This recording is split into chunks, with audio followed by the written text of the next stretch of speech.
Bonjour à tous, je suis un peu partagé en étant tombé sur cette vidéo, hein. J'ai infiltré une société secrète, ils ont la clé du bonheur, point d'interrogation, de OK Charlotte. Je vais donner plus de détails dans la suite de la vidéo, mais je vous mets d'abord deux extraits, on va en parler juste après. L'enseignement est divisé en 12 degrés. Il y a de la théorie et de la pratique. Là, sur cette monographie que j'ai trouvée sur internet, c'est la section des Illuminati. Alors là, moi, c'est ça qui m'intrigue le plus. Qu'est-ce qu'il y a là-dedans qui les rend si paisibles ? Alors, là, je regrette un petit peu d'avoir parlé il y a des années, hein. Là, je parle de mon ancienne chaîne principale qui a sauté, que j'avais créée en 2015, hein, pour ceux qui sont nouveaux sur la chaîne. On en retrouve des traces sur mon Patreon, hein. J'avais fait Existence des Illuminati, 7 preuves. Par exemple, hein, il y a aussi d'autres ordres, parce qu'ils existent dans plusieurs ordres. Et ça me pose plusieurs problèmes. Bon, cette OK Charlotte, qui est très sympathique par ailleurs, hein, j'ai rien à dire de spécial, mais elle était journaliste chez Click et pour des médias comme Le Parisien, GQ ou Vogue, puis est à présent indépendante. Bon, elle a fait quoi? 1, 2, 3, 4, 5, 6, 7 vidéos longues, la face cachée de l'aéroport Charles de Gaulle la nuit, le plus grand camp Tzigane évangélique, les pêcheurs envahissent Paris, etc. Elle a déjà 200 000 abonnés en 7 vidéos. C'est pas du tout le même profil, vous vous en apercevez, que des gens comme moi. Sur mon ancienne chaîne, j'avais difficilement atteint 116 000 abonnés. Mais en ayant fait plus de 1100 vidéos sur 8-9 ans. Et il n'y a aucune jalousie derrière ça, c'est juste que pour parler de ce genre de sujet sérieux, ils ont ouvert leurs portes, il me semble, pour la première fois, j'ai jamais vu ça avant, à une influenceuse comme ça, plutôt que faire appel à des gens qui connaissent bien ces questions. Je trouve ça dommage, je suis un petit peu partagé, parce que, si vous voulez, moi, ma motivation première, pour moi, c'est quasiment sûr et certain que des gens comme Charlotte ont dû tomber un jour sur une de mes vidéos qui montrait sûrement en visuel une de ses monographies et tout, bien que j'ai toujours fait attention à pas citer les ordres. Déjà parce que, ne les ayant pas expérimentés, je ne veux pas sembler être la personne qui juge sur ce qu'il n'a pas connu. J'ai pas envie d'avoir non plus de problème avec eux, en général, je cite plusieurs exemples. Mais voilà, quelqu'un de curieux, il a très bien pu zoomer sur une des monographies que j'avais trouvées sur internet qui concernait le 12e degré des Illuminati. C'était d'ailleurs une brochure en anglais des années 1978. Quelle était ma motivation derrière ça, hein, des vidéos comme Existence des Illuminati, 7 preuves? C'est parce que on avait tous ces pseudo-historiens, ces débunkers, ces anti-complotistes entre guillemets, qui me faisaient monter la moutarde au nez parce que on voulait nous faire croire à une époque. Alors après, ce qu'ils font, c'est qu'ils font des démentis. Après, selon la façon dont on réagit, ils déroulent la pelote de laine. Et après, ils font les mecs transparents, du genre « Ah non, on n'a jamais dit ça, etc. » C'est un de leurs modus operandi, même sur d'autres sujets que je vais pas aborder ici. Mais à l'époque, vraiment, mon ressenti, c'était... les Illuminati, c'est un mythe. Ça s'est éteint en 1785, avec les Illuminés de Bavière. Point, circulé, il n'y a rien à voir. Et moi, ça m'énervait, parce que je fais des vraies recherches, il me semble, depuis des années sur le sujet, et je suis pas uniquement le mec à charge qui veut en découdre, etc. Non, je suis une personne curieuse, et les choses m'intéressent vraiment, et d'ailleurs, je veux me faire mon propre avis sur quelque chose, en essayant de ne pas avoir d'a priori négatif, ce qui parfois est difficile, mais voilà, je suis un vrai cherchant. Et moi, mon but, c'était de donner des exemples que, oui, les Illuminati... certaines factions qui se font toujours appeler comme telles sont toujours là aujourd'hui, ils sont discrets. C'était juste pour prouver ça que je faisais mes vidéos. Ça n'était ni spécialement pour porter préjudice à quiconque, ni pour faire de la pub ou de la promotion, vous imaginez bien. Mais j'ai une sorte de respect toujours quand je parle d'ordres qui sont plus vieux que moi, bien plus vieux. J'essaye, je sais pas ce que vous en pensez, mais j'ai toujours essayé d'avoir ce respect-là. Et personnellement, je trouve ça dommage, après toutes ces années étant resté discret, de faire appel à une influenceuse journaliste qui connaît peut-être pas à fond ce sujet-là, et même si elle a l'air tout à fait sympa, je pense qu'il y a des gens qui connaissent peut-être plus tout ça sur le net. Et d'ailleurs, je pense pas qu'ils ont à avoir peur de gens comme moi, parce que...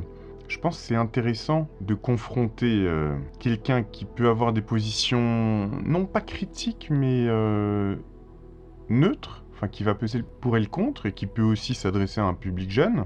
C'est plus intéressant de confronter les questions que les gens se posent vraiment, plutôt que d'être 100% critique, ou alors 100% faire la promo de quelque chose, hein. Ça me fait penser aussi à cette vidéo dont je vous avais montré un extrait de, je crois que c'était Legend, où ils avaient invité, enfin c'était plutôt un franc-maçon de la GLDF qui avait invité Guillaume Play. Et on a l'impression que tout d'un coup, parce que, comment dire, en parlant d'eux, on les a un peu forcés peut-être à sortir du bois, mais c'était pas forcément ma volonté au départ, c'est juste que ça m'énervait tellement. Qui nous envoyait ces faux historiens et ces anti-complotistes pour essayer de dire au grand public que les Illuminati ça n'existait plus, c'est un mythe, c'est un fantasme de complotistes, que les francs-maçons n'avaient aucun secret, que ils n'étaient pas si influents qu'on le pensait, etc.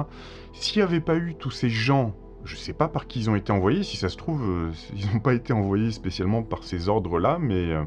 alors, les francs-maçons, je sais pas, mais si ça se trouve, c'était pour mettre le chaos dans tout ça, ou pour les forcer peut-être à prendre position dans la société actuelle, et non pas les obliger à se dévoiler, mais peut-être un peu plus de transparence, surtout s'ils veulent intéresser des jeunes. Alors, pourquoi je dis ça? Parce que, après les avoir étudiés pendant des années, il y a certains ordres qui sont intéressants, du moins... en tout cas dans la philosophie dont ils se disent héritiers. Je parle pas des frasques que certains ont pu faire, quel que soit l'ordre d'ailleurs, ou quel que soit le parti politique, hein, de temps en temps aussi. Il y a des choses intéressantes. Pourquoi je dis intéressantes? Parce que il y a des choses qui correspondent vraiment au réel invisible, ésotérique, c'est-à-dire des choses qui peuvent vous apporter certains éléments dans la vie. C'est sûr qu'ils en savent plus que la plupart des êtres humains. Visualisez les choses dont vous souhaitez qu'elles adviennent dans votre vie. Méditer, voir à distance. Oui, c'est des choses, même si on est profane, quand on le pratique depuis des années, oui, ce sont des choses qui... je sais pas comment dire, est-ce que ça existe? Est-ce que c'est prouvé? Oui, c'est des choses qui fonctionnent. Pas toujours, ça dépend de l'état dans lequel vous êtes, mais oui, selon moi en tout cas, ce sont des choses qui fonctionnent. Et ce qui est intéressant, c'est qu'il y a des emprunts dans le savoir égyptien, le savoir atlante, etc., entre autres choses. Ce sont des choses qui intéressent aussi des gens comme moi, un petit peu historiens et chercheurs de vérité dans l'âme. Ce qui ne veut pas dire qu'on n'essaye pas de deviner quelle est leur influence, politique ou autre, et s'il n'y a pas des abus. Ça, moi, j'essaye toujours de rétablir les injustices. C'est ce qui m'a toujours motivé sur cette chaîne. Mais aujourd'hui, je me dis, une connaissance, quelle qu'elle soit, je pense qu'elle se mérite. Je pense qu'elle se mérite. C'est pour ça que je suis toujours un peu surpris que ce type d'ordre fasse appel à des gens grand public. Enfin, fasse appel. Je pense que c'est elle qui a demandé à être invitée, mais ils lui ont ouvert ses portes. Et je pense que, voilà, comme tout ce qui est public sur Internet, ça peut attirer des curieux, mais qui sont pas forcément là pour les bonnes raisons. Et moi, comme je vous dis, des ordres qui sont anciens, je les respecte en tant que tels. Ça veut pas dire que certains fruits n'ont pas pourri depuis, hein, je parle d'autres ordres, ou qu'il n'y a pas des gens corrompus, et c'est justement ceux-là qu'on combat. Mais un ordre qui est ancien, pour moi, il est respectable par les siècles qu'il a connus, etc. Même s'il a été infiltré depuis ou mal utilisé, peu importe. Et ouais, la connaissance se mérite. C'est vrai que moi, dans certaines vidéos, je voulais montrer des preuves que certains dont on disait qu'ils n'existaient plus existaient toujours. Mais moi, ça m'a pris des années de recherche. Et tout d'un coup, voilà, il y a quelqu'un qui clique sur votre vidéo, qui est un peu influenceur, un peu machin, et qui fait un reportage grand public comme ça, sans que les gens aient des outils. C'est la section des Illuminati. Alors là, moi, c'est ça qui m'intrigue le plus. Moi, quelque part, si vous me suivez depuis des années, je parle pas de ceux qui arrivent, qui sont nouveaux sur cette vidéo, mais ceux qui me suivent depuis des années, ils sont un peu préparés déjà à comprendre que tout ça existe. Parfois, je vois des gens qui sont néophytes, hein, qui arrivent sur mes vidéos, peut-être grâce ou à cause de mes shorts ou d'autres choses, et ils se disent « Mais c'est quoi ces vidéos de zinzin? Mais qu'est-ce que tu racontes, quoi? Ça n'a aucun sens. » Bah, forcément, oui, si t'arrives comme ça sur certaines vidéos et que t'es pas préparé, si t'es trop cartésien ou si tu penses qu'il y a que ce qui est visible par tes sens qui existe, c'est sûr que tu vas avoir du mal à comprendre certaines de mes vidéos. C'est pour ça que, oui, bien évidemment que ces ordres sont secrets aussi, parce que, là je parle pas de tout ce qui peut être corruption, etc., qui existe aussi. Jusqu'ici, ces ordres restaient secrets, parce qu'il y a des choses, et ça je veux bien l'admettre, le comprendre, qui sont pas communicables comme ça à des gens, à du tout venant, à des gens qui sont pas préparés déjà à ce que l'invisible existe, etc. Je veux dire, c'est facile à comprendre.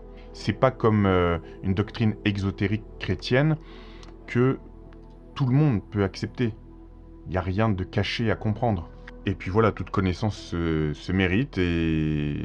Bon, moi je pensais pas que ça se transformerait comme ça, c'est-à-dire créer des curieux. Alors après, si ça crée des curieux qui sont intéressés, qui veulent vérifier par eux-mêmes certaines choses en s'intéressant à certains ordres, tant mieux. Je veux juste pas que ça se transforme en truc toxique de curiosité malsaine.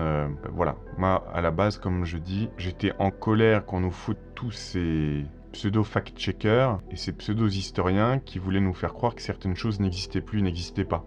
Moi, je savais que si, elles existaient, et je voulais revenir aussi sur un point dans la vidéo qui est intéressant.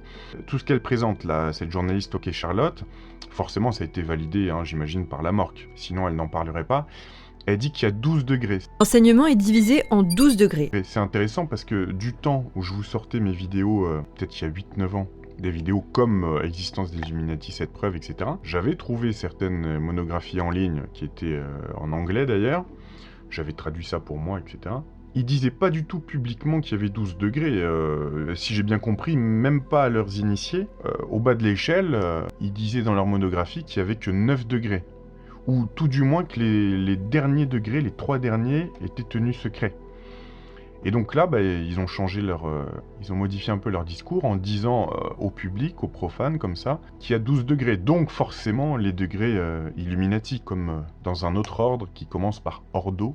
Et là, qu'une influenceuse journaliste dise comme ça publiquement ouais, alors je suis tombé sur une monographie Illuminati, ça m'a rendu curieuse. Bon, j'espère que ça t'a rendu curieuse pour les bonnes raisons, entre guillemets. Mais je pense que voilà, elle aurait jamais affirmé ça sans ce type de personne, sans être tombée sur certaines de mes vidéos. Parce qu'il n'y avait pas grande info, grande chose sur eux, sur le YouTube francophone, il y a ne serait-ce que 8-10 ans. Donc ouais, j'ai tendance à penser aujourd'hui...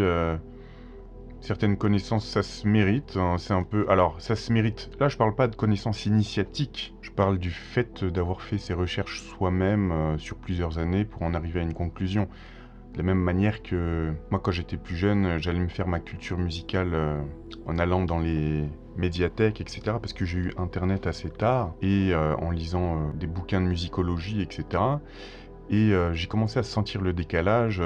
quand dans des soirées en fait qui correspondaient à l'âge de nos petits frères, j'étais confronté à des gamins qui étaient pas beaucoup plus jeunes que nous, mais même 4-5 ans ou 5-6 ans, qui avaient grandi du coup avec Internet, Wikipédia, etc.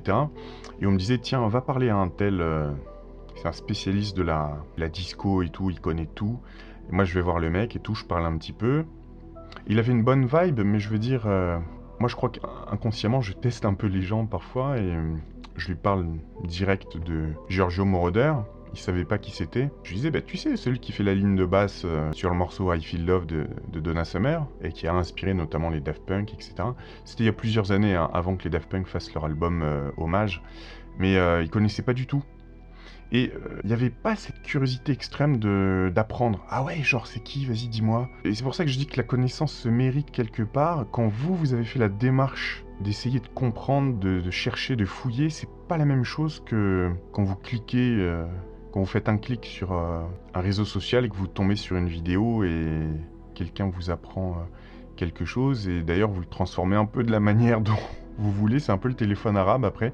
Avec les années, tu te rends compte que certaines personnes n'ont pas vraiment compris ce que toi tu disais ou ce que quelqu'un d'autre disait dans une vidéo. C'est plus, comment dire, la personne a compris ce qui l'arrange, ce qui l'arrangeait. Elle n'a pas forcément cerné votre intention première, etc. Bref, évidemment, on sent bien de l'extérieur que depuis quelques années, certaines branches de la maçonnerie, mais aussi, ici on s'en rend compte, l'ordre rosicrucien, tente de le jouer le tout pour le tout sur les réseaux sociaux en se disant maintenant qu'on a parlé de nous, ou peut-être que les gens ont vu que certaines choses étaient vraies, enfin j'ose ne penser que c'est pas ça qui les a motivés, mais après avoir fermé leurs portes à tout le monde pendant des années, je parle du grand public, on voit bien qu'ils tentent eh bien de parler d'eux directement sur les réseaux sociaux pour colporter leur bonne image, enfin en tout cas essayer tenter de maîtriser l'image qu'ils colportent publiquement, voire de recruter, mais très franchement, moi de l'extérieur, je pense pas forcément que ce soit une bonne chose de le faire comme ça, si tant est que c'est ce qu'ils souhaitent faire maladroitement. Je sais pas si